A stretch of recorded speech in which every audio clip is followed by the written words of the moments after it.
Now in our top story at 6, thousands of people in the Capitol today for the reenactment of the historic March on Frankfort that happened more than half a century ago.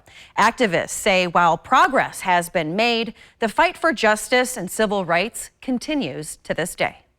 We were here, Mount Sterling NAACP was here in 1964, and 60 years later, Mount Sterling is still here.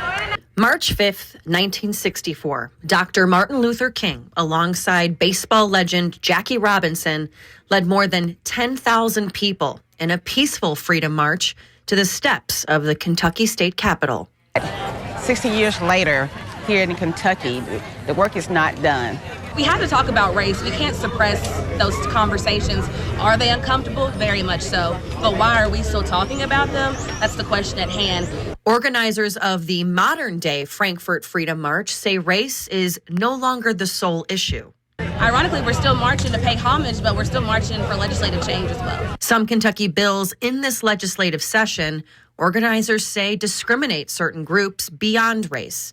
Today's march at the Capitol sending a message. We're marching to let them know that we do see you and we do hear you, and this movement has not ended yet, and we will keep the march going, and we will keep progressing forward.